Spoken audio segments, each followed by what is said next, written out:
এর আগেও তো শতরূপা শরীরটা খারাপ হয়েছিল, তুমি তো জানতে। তাহলে কি সকলেরই এ বাড়িতে শরীর খারাপ হয়, কিন্তু কেউ ওরকম বাড়িটা একবার মাথায় করে তোলে না। আর তাছাড়া অন্নদা তো ওকে জিজ্ঞেসই করেছিল। মাসি জিজ্ঞাসা করেছিল, কিন্তু হয়তো ও মাসিকে বলতে চায়নি। এমনও তো হতে পারে তুমি জিজ্ঞাসা করলেও বলতো। আদিক্ষেতা আর করিস না অপূর্ব। তুই কি জানিস না যে তোর বউ নিজের মর্জিতে চলে? সে আমার তোয়াক্কা রাখে কেন? সে তো স্বাধীন।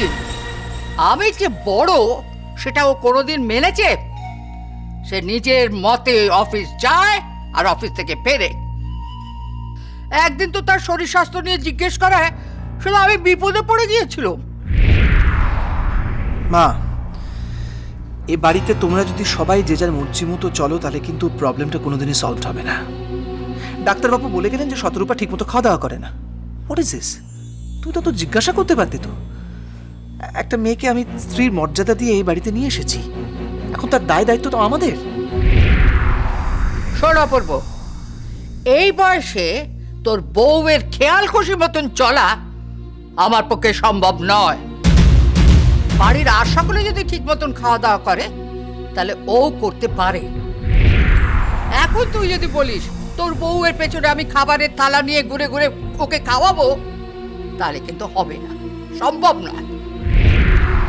মা, তুমি খুব ভালো মতো বুঝতে পারছো যে আমি সে কথা বলছি না। আমি বলছি জাস্ট খোঁজ খবর নেওয়ার কথা, এক সংসারে থাকলে যেটা করে মানুষ। তুমি তো দেখেছো মাঝে ওই তোমার তরকারিতে মাছের কাঁটা দেওয়া নিয়ে ওকে আমি যথেষ্ট বলেছি, মানে ইনফ্যাক্ট খুব খারাপভাবেই বলেছি। কিন্তু তার মানে তো এই নয় যে তাকে আমাকে ত্যাগ করতে হবে। তাছাড়া যে ব্যাপারগুলো সহজে মিটে যায় সেগুলোকে অনর্থক জটিল করে লাভ কি? আমি জানতাম যে তুই তোর বউয়ের কোনো দোষ দেখবি না। তুই ওরই কথায় নেচে তুই আমার দোষ দেখবি। মা, তুমি কেন এভাবে কথাগুলোকে নিচ্ছ? আমি তোমাকে এসব কথা বলতে চাইছি না। আমি আমার যুক্তি বুদ্ধি অনুযায়ী আমার যা মনে হচ্ছে আমি তোমাকে সেটাই বলছি। বাজে কথা বলিস না অপূর্ব, এটা তোর কথা নয়, শেখানো বলি। আর তুই যদি মনে করিস যে সেই কথা মতো আমি চলবো, তাহলে তুই কিন্তু খুব ভুল করছিস। মা, তুমি যদি এরকম অনমনীয় মনোভাব নিয়ে চলো তাহলে কি তাহলে থামলি কেন বল? তাহলে কিন্তু শতরূপাকে নিয়ে আমি অন্য জায়গায় গিয়ে থাকবো। মা, ওকে আমি স্ত্রীর মর্যাদা দিয়ে এ বাড়িতে নিয়ে এসেছি। পুরো অকারণ অন্যায় আমি করতে পারবো না, কিছুতেই না।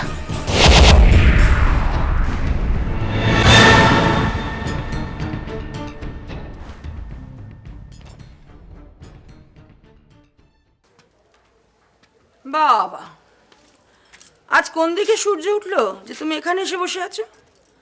এতদিন তো শরীর খারাপের দোহাই দিয়ে গর্তের মধ্যে ঢুকে বসেছিলে, আজকে হলোটা কি? তুমি জানো না ঠাকুরজি, পরি কাল থেকে বাড়ি ফেরেনি।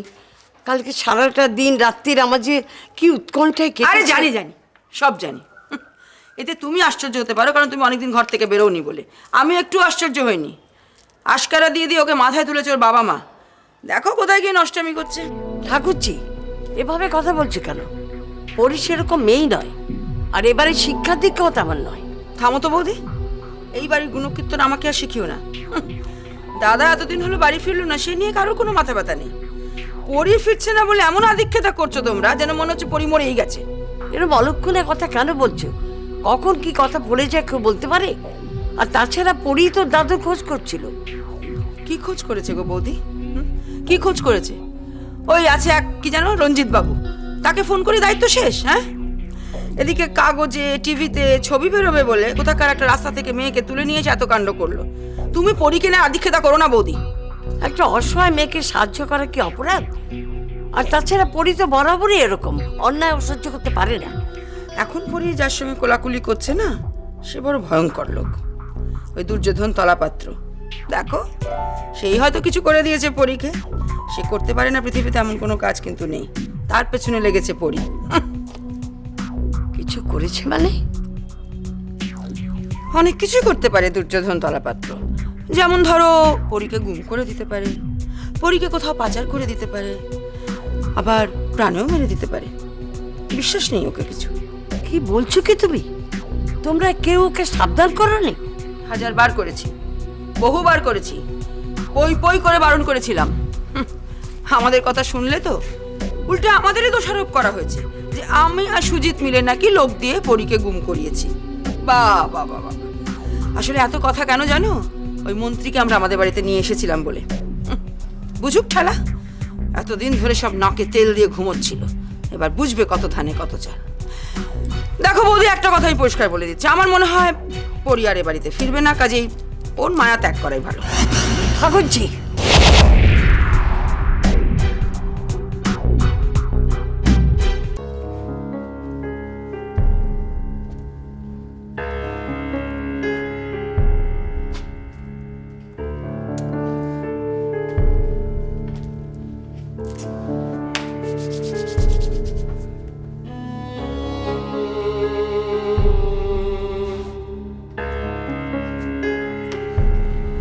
স্যার, স্যার আপনার মতো একটা বিচক্ষণ মানুষ এত বড় ভুল করবেন আমি ভাবতে পারছি না স্যার। আপনি আমাকে কেন একবার বললেন না? আপনি কি আমাকে অবিশ্বাস করেন?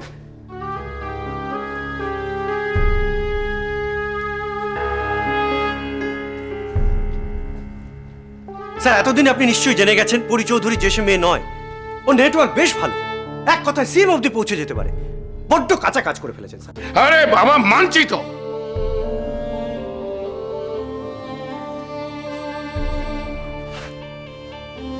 আশার দানটা যে এভাবে উল্টে যাবে আমি ভাবিনি। আর সুজিত তো আমি খুব ভালো কাজের ছেলে জানতাম। স্যার, আপনিই তো বলেছেন সুজিত সান্যাল অতি ধুরন্ধর লোক, হয় কে নয় করতে 1 সেকেন্ড সময় লাগে। আপনি যদি আমাকে একবার বলতেন যে পরি চৌধুরীকে সরাবার দায়িত্ব সুজিতকে দিয়েছেন, আমি তখনই বাধা দিতাম স্যার। কেন কানের কাছে এক কথা ঘ্যানের ঘ্যানের করছো? কিভাবে সমস্যার সমাধান হবে সেটা বলো। সমস্যার সমাধানের রাস্তা তো একটাই, পরি চৌধুরীর ফিরে আসা। মানে পরি যে ফিরে আসবে তার ঠিক কি? আমার মতো তার তো অনেক শত্রু থাকতে পারে। কেউ বিশ্বাস করবে না স্যার, কেউ বিশ্বাস করবে না। মিডিয়া দৌলতে সবাই জেনে গেছে যে পরির প্রধান শত্রু এখন আপনি। পরি যদি কিছু করে বসে তাহলে তো ফাঁসবেন আপনি। আরে কি মুশকিল, আমি তো কিছু করিনি। সেটা কেউ মানবে না স্যার, সিএম তো নয়। দায়টা এখন আপনাকে নিতে হবে স্যার। দেখুন, সুজিত তো আপনাকে ফোন করে জানিয়ে দিয়েছে যে পরি চৌধুরীকে উধাও সে করেনি। তাকে দায়িত্ব দিয়ে কেন যে আপনি কাজটা করতে গেলেন স্যার? হ্যাঁ, সেরকমই তো সে বলল। ব্যাস, এখন সুজিত মুখ খুললেই আপনি শেষ। সেনগুপ্ত চোরাবালির উপর দাঁড়িয়ে আছেন স্যার, যে কোনো মুহূর্তে তলিয়ে যেতে পারে।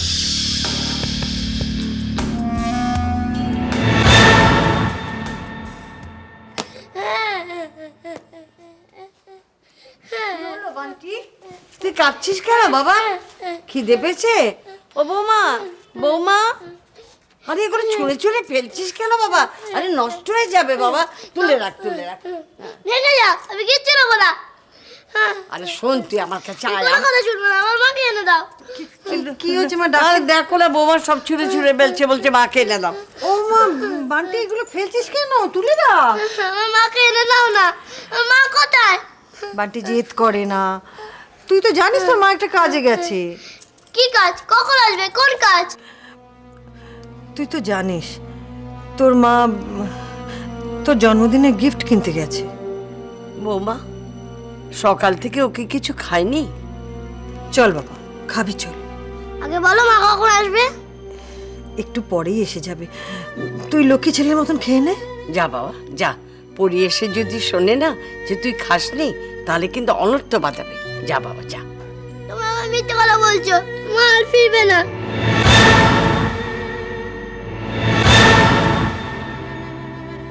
না বাবা, অমন কথা বলে না। তোর মা শিলিগুড়ি বলেছে মা ভগবানের কাছে চলে গেছে, আর ফিরবে না। ছি ছি ছি ছি ছি ছি, এই বাচ্চা ছেলেটাকে কেউ এমন কথা বলে? আচ্ছা মা, রীতা পিসির কি কোনো দয়া মায়া নেই? এই কথাগুলো বলতে ওর মুখে একটু আটকালো না? সেও তো একজন মা, বৌমা। হ্যাঁ? একটা বাচ্চা ছেলেকে কেউ এমন কথা বলে? আমি আপনাকে সাহায্য করছি মা, ওদেরকে এসব কথা বলতে বারণ করুন মা, বারণ করুন। কেঁদো না বৌমা, কেঁদো না বৌমা। তোমাকে আজ আমি একটা কথা বলে রাখছি, রাধা মাধব যদি একদিনের জন্য আমার কথা শুনে থাকেন, তাহলে তুমি দেখো পরি ফিরে আসবেই, আর পাপীরও শাস্তি হবে। এই বেরোচ্ছ নাকি? হ্যাঁ মানে অফিসে এই শরীরে? তোকে ডাক্তারবাবু রেস্ট নিতে বললেন? ডাক্তারদের এরকম কথা বলেই থাকেন। তাছাড়া আমার পক্ষে এখন ছুটি নেওয়া অসম্ভব। আমার কিচ্ছু হয়নি, তুমি শুধু শুধু চিন্তা করছো। শতরূপা, আমি জানি না তুমি এটা স্বীকার করবে কিনা, তবে স্বামী হিসেবে আমার তো কিছু কর্তব্য আছে। তাই অপূর্ব, তুমি কিন্তু ইচ্ছে করলে তোমার সেই দায়িত্ব, তোমার সেই কর্তব্য থেকে নিজেকে মুক্ত করতে পারো। আমি জানতাম ঠিক এই কথাটাই বলবে। ঠিক একবার যখন কর্তব্য দায়িত্বটা নিয়ে ফেলেছি তো চেকে বাদ দাও, কারণ তর্ক আমি করতে পারি না, ভালো লাগে না। আমি জাস্ট তোমাকে বলছি জেদ করো না প্লিজ। জেদ করছি না তো। কেন যাচ্ছ তাহলে? যাচ্ছি, কাজ আছে অফিসে, আমার অনেকগুলো ইম্পর্টেন্ট মিটিং আছে, একটা নতুন প্রজেক্ট এসছে, সেখানে দায়িত্বটা বেড়েছে, কনসালটেন্টরা সব বসে রয়েছেন, তাদের সঙ্গে মিটিং। আমি এলাম, কেমন? আজ কিন্তু না খেয়ে অফিসে যাওয়া যাবে না, তোমরা দুজনে একসঙ্গে ব্রেকফাস্টটা করে নাও। না ঝর্ণা, আমার খুব দেরি হয়ে গেছে, আমার অফিস যেতে হবে গো। কিন্তু ডাক্তারবাবু যে বললেন তোমাকে ভালো করে খাওয়া দাওয়া করতে। সেটা আমি বুঝে নেব।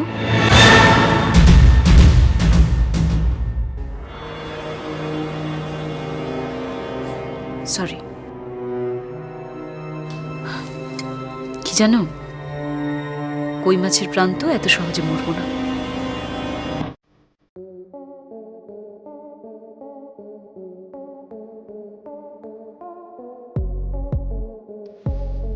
ওকে এভাবে না বললেই পারতে। এভাবে কথা বলতে জানতাম না অপূর্ব, তোমাদের এই বাড়িতে এসে শিখলাম। যাকে দেখো, যা হবার হয়ে গেছে, রাগ অভিমান ছাড়ো, এসো এসো খেয়ে নি। না, আচ্ছা কেন বলো তো? খাবে না কেন? কারণ আমার খেতে ইচ্ছে করছে না। এ বাড়ির কোনো রান্না খেলে আমার শরীর খারাপ করে। মানে ঠিক বুঝলাম না।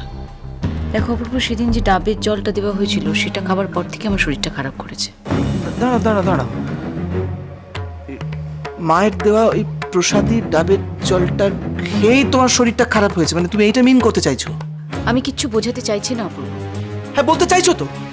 মানে মা তোমার রান্নায় আমিষ পেয়েছে সেই কারণে তুমি বোঝাতে চাইলে যে তুমি ডাবের জলের প্রসঙ্গটা সেই কারণে তুললে, তাই তো? অপূর্ব, আমার মার বিরুদ্ধে একটা সন্দেহ তুমি জোর করে আমার মাথার মধ্যে ঢুকিয়ে দেওয়ার চেষ্টা করছো। তুমি আমাকে ভুল ভাবছো অপূর্বা। আমি ঠিকই ভাবছি। মানে তোমাকে তোমাকে জোর করে অসুস্থ করার জন্য তুমি বলতে চাইছো মা ডাবের জলে একটা কিছু মিশিয়ে দিয়েছে। না। হ্যাঁ, তুমি ঠিক এটাই মিন করতে চাইছো। শতরূপা, আমি বিশ্বাস করি না যে আমার মা এতটা নিচে নামতে পারে। তুমি যাই বলো না কেন, আমি কিন্তু তোমার একটা কথা বিশ্বাস করি না। আমি আমার মার বিরুদ্ধে আমি যেতে পারবো না। দেখো, আমি এলাম। শতরূপা, চলতি পথে মানুষ সবাই তোমার কথা আমায় বলে, চলতে চলতে আমরা দুজন জীবন সাজাই খেলার ছলে, চেনায় মুখ অচেনা মানুষ, কে তুমি এখন বলো বলো আমায়, অচেনা মুখ ঘিরে ধরে স্বপ্ন দিয়ে দেয়াল বানাই, তোমার আমার জীবন জুড়ে নানান সুরে বাজে শোনাই, নানান সুরে বাজে শোনাই। হ্যাঁ হ্যাঁ হ্যাঁ হ্যাঁ পরি চৌধুরী নিখোঁজ হয়ে যাওয়ার ঘটনাটা আমরা জানি। হ্যাঁ আপনি আজকের স্টোরিটা তো দেখুন। পরি চৌধুরীর নিখোঁজ হয়ে যাওয়ার ঘটনাটা আমি এমনভাবে সাজিয়েছি বাকি চ্যানেলগুলো তাক লেগে যাবে। ওকে স্যার, হ্যাঁ ধন্যবাদ ধন্যবাদ। মিলিন্দা বসকে বলে একটা পারমিশন করিয়ে দিন। কিসের পারমিশন? এসপি, আমি লকআপে ভিকির ইন্টারভিউ নেব। হয়ে যাবে। তোমার হাতে ওটা কি? ও হ্যাঁ, এটা বক্সে পড়ে থাকতে দেখলাম। পোস্টাল কোনো স্টাম্প নেই মনে হয়, বাই হ্যান্ড কেউ চিঠিটা ড্রপ করে গেছে।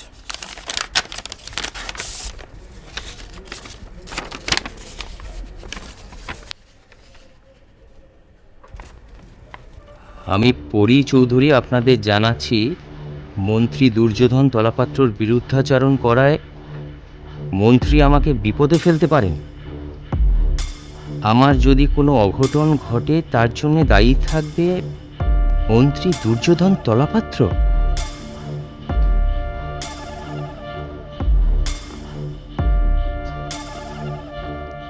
অনিতা, মিলিন্দা, এই চিঠিটা যদি সত্যি সত্যি পরি চৌধুরী লিখে থাকেন তাহলে দুর্যোধন তলাপাত্রের পাত্র ফুটো হয়ে যাবে। ব্রেকিং নিউজের জন্য পাঠাবো। এত তারা কিসের? আগে যাচাই করে দেখি চিঠিটা সত্যি না মিথ্যে, তারপর না হয় পত্র বোমাটা ফাটানো যাবে।